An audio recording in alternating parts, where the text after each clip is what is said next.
Hey guys, it's Bro You Wack. If you're a tank main in Overwatch 2, well, your suffering ends here because we got a small preview of what the mid-season patch is going to look like when it releases on May 14th. And I gotta admit, while some of these changes might seem confusing on paper, just the execution of these changes should make playing tank a whole lot less suffering. Which is ironic because Ramattra is technically also getting these changes, but we also got some individual changes revealed for the Junk Queen Wrecking Ball, and also Junkrat Echo and Hanzo are gonna be getting some changes as well. And we also got a little teaser of when we can expect the D.va Porsche collab skin coming out later this season. But before we talk about any of that, we gotta talk about this universal tank change because this is really big. Well, all this is coming from Aaron Keller's monthly blog post with his director's take, and here they're gonna be aiming to empower tanks to be able to take a lot of the brunt force that they experience at the front lines, whether that's by absorbing more damage or by taking CC abilities. And the way that they're going to be doing this in the mid-season update is that they're going to be specifically buffing the tank passive to have a 25 damage reduction from headshots.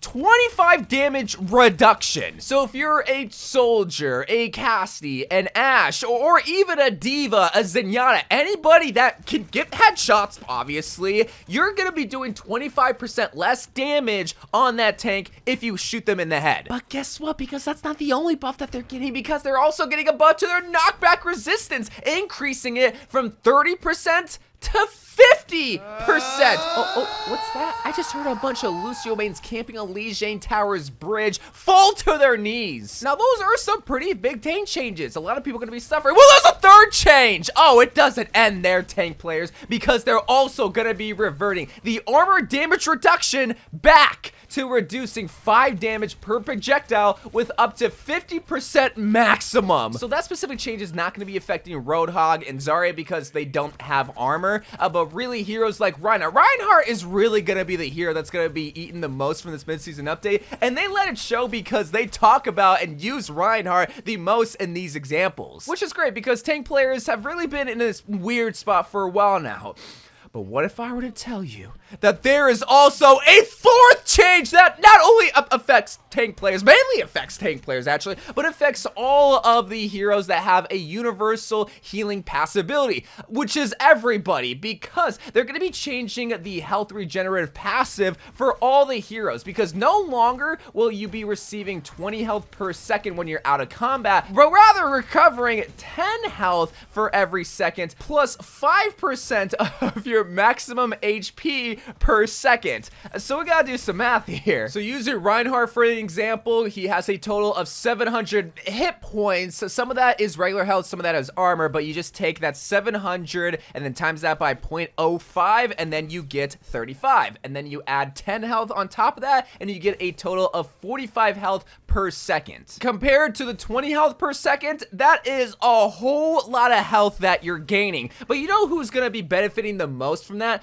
Are the flank tanks, specifically like Hammond and Doomfist. Maybe more so Hammond because, well, not only is their playstyle more geared to actually searching for health packs, but you also gain more health compared to Doomfist, but you also have a bigger health pool to heal too, so that's also something to consider. But while this regenerative health passive is going to be felt mainly in tank heroes, this is technically also a buff for DPS and support heroes because they're also going to be getting 22.5 health gain per second compared to the previous 20 health per second. But before we talk about the Junk Queen Wrecking Ball and all the individual hero changes that we saw in this director's take, I quickly want to touch on these tank changes because, again, tank players have been suffering for such a long time, and not just Ramattra players. They've been bullet sponges for quite a long time, but not like good bullet sponges, more like dollar store bullet sponges. That's why these changes might not be that exciting for like DPS players, especially hitscan players, or even DPS support heroes like Zenyatta and whatnot, because, well, you're a good player and you get headshots, and now you're being punished in a sense for getting headshots because you get 25% less damage on the tank now. But that same argument could be said for these suffering tank players because, well, I'm a good tank player, I'm holding the front line and I'm doing my job, and I get punished for doing my job, especially if you're Reinhardt. Like again, Reinhardt's gonna be benefiting the most from all of these changes because he has armor, he holds the front line, and he can absorb headshots, and no longer will he be, well, I'm gonna say for like a fifth time, suffering. The only thing that I'm scared of when I see these changes is like, okay, yes, these are good changes, but could they possibly be too good to the point where we're just going back to where we were in the middle of the year, where the tank heroes ran the table, where the tank player was the most important role, and if you had a bad tank player, well, you lost the game because you absorbed so much damage. But let's say you're feeding a little bit too much in the tank role, or maybe you're playing a tank hero that doesn't really absorb that much bullets, like Doofus for an example. While his main role is to get damage off, what if they're not good at getting damage and then you guys suffer?